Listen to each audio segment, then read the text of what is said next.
Here we go again mga kalapatids. Eto, baha na naman tayo mga kalapatids. Ayan, pambira. Welcome back sa baha. Siya si Idol Madla, nakakahanga, may mga hawak, gandang linyada. Ika'y inspirasyon kung bakit hanggang ngayon ako'y palaging kumakarera.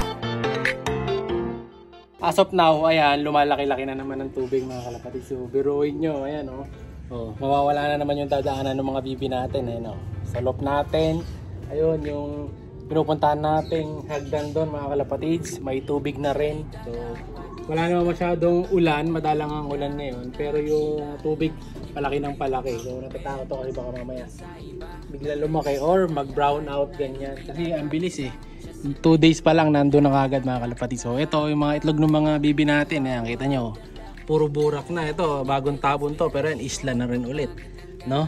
So wala yung mga bibituloy ngayon dito, nagsilayas kasi inayos ko yung pugad nila ito, tapos nilagyan ko sila ng ano rito, tong tapakan, no? Extrang tapakan nila dito. So buti na lang ito, tinaas natin. Ayan, no? So ito malayo na yung flooring niya mga kalapatids, hindi na abutin. Di ba, ayan, nakataas na yung mga ibon natin. May tarapan na rin doon kahit paano, so hindi na maanggihan. No? So nakababa muna to kasi kanina, lakas ng ulang kanina eh. No? Ayan o, may tubig na rin dito mga kalapatids. Yung pinakamalaking tubig na inabot niyan is yung lumubog hanggang dito. Ayan, pero ngayon, huwag naman sana. Pasitabi na sa mga kumakain dahil maputik ang ating vlog today. Ayan, lumusong tayo kanina. So saktong maliligo pa lang ako kaya nag-vlog na tayo mga kalapatids hanggang mamaya kasi uulan na mga kalapatids mamaya nito no? Nagbabadya na naman ang ulan. And then yung sa club, cancel ang club training ngayong Friday, so wala mo ng second lap no derby para dun sa isang club na nilalaroan natin mga kalapatids sa BBC nga.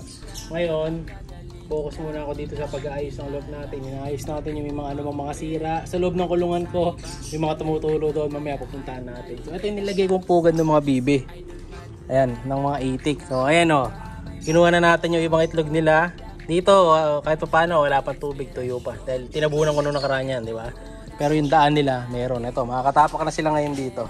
Tapos ayun, gumawa si Tatay Madla ng mga tulis. Ano yun? May isda. Natan yun? Natan yung gumataw na isda dito. Alien fish yata, mga kalapatids. No, nagbubukha na talaga tayo aquarium dito. Ayan o, may mga tulis na ito. Dito na lang tumatapak yung nagpapakain dito mga kalapatids. Tapos ayan, may konting sira-sira. And then dito, ayan, ito nilagyan ko na lang ng pugad dito mga kalapatids. Yung pugad naman ako to dun sa harap eh. Kinuha namin ni Madla Tree. Nilagyan namin dyan. So ayan o, nilagyan ko na lang ng sako para dyan sila itlog mamaya. Akyat na lang sila. Kaya naman nila akyatin yan. No? Basic lang sa kanila yan. Or pag di nila kaya, kukuha tayo ng semento doon, lalagay natin dito. Ay, hollow blocks. Lagyan natin dyan. So may itlog din naman yan. Ito may tubig eh.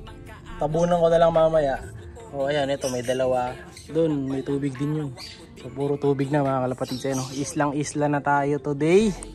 Punta tayo dito sa kabila. Kaya kayo mga kalapatids, yung mga kalapatids natin dyan, lalo doon sa may mga tumataas ang tubig, ingat kayo lahat. Ayan. Lalo ngayon sa mga panahon na ganito, delikado. So ako buti wala naman akong sugat sa paa, kaya pwede pa ako lumusong. So yung mga manok natin stranded na dito, na-stuck na sila dyan. Pero pwede naman sila pumunta dun sa kabilang area. Naka-open naman yung gate, binuksan natin. Pwede rin dun sa gidli para makapunta sila dun sa harapan. Ayun yung gulong natin, lulubog na rin. Ayan, punta tayo dito sa likod. Oh, lipat ka boy. Si Warden 2.0, ayan.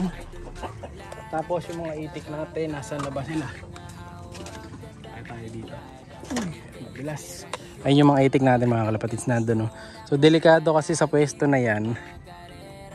Ayan, baka mahuli sila mga kalapatids.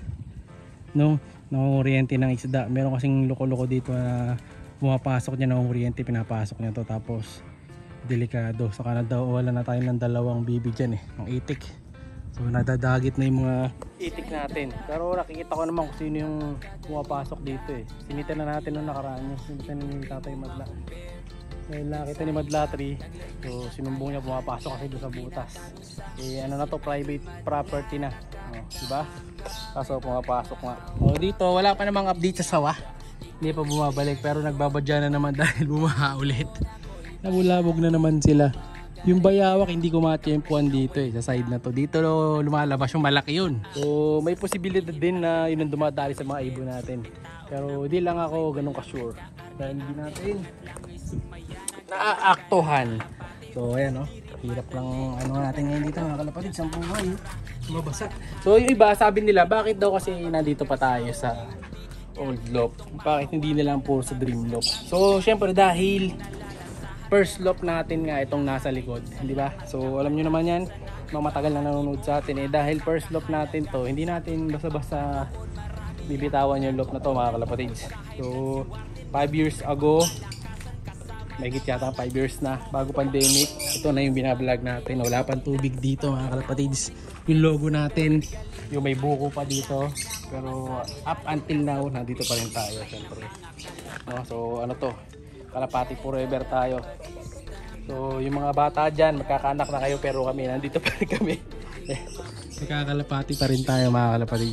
Kaya hindi natin bibitawan yung old loft natin syempre. Dahil dyan tayo nakilala sa loft na dilaw na yan. Kita nyo nagka-renovation na nga kung ano na yung mga natagdag. Pero hindi natin bibitawan yan. Dream loft, ito pipinturahan din natin yan sa susunod. So ito na udlot yung ginagawa natin sa baba kasi nga wala pa tayong budget. Ayan. So ipon-ipon lang muna dahil ipit tayo ngayon, kaya kung ano lang meron tayo ngayon yun muna yung inaayos at ginagamit natin. So ito yung tubig dito sa loob. Nakapasok mo na, madumi na naman mga kalapatids. Nakakalinis ko lang yan kagabi. Ay nalaglag yung gamot. Wala na yata laman. Ayan, si Pem, ayan Pem. Active na active si Pem. Pasok tayo sa loob. O ayan may mga tulo tayo yan sa loob mga kalap. Pasikat ka pa. O ayan, may tatlong hari dyan, tatlong timba dyan. Dahil tumutulo dito. Tinakpan ko na nga parang isang pwesto na lang yung tutulo. Ayan nilagyan ko na pamubong. May tumutulo ayun yung sa may hook. Nilagay ko yung hook para yung tubig dun lang sa hook lahat pupunta. So di ko sure kung doon nga pupunta kasi tumigil ang ulan hindi natin ma-aktuhan today. Sa kabila, yung mga nasa harap naman, yun safe na safe. Kaso pag umuulan nga, nababasa din sila. Pero at least kahit pa paano dito sa loft natin dito sa loob, safe yung mga ibon. So hindi pa naman binabaha. Pati nga yung mga oregano dito, yung kita nyo, nasira Ayan inano ng hangin.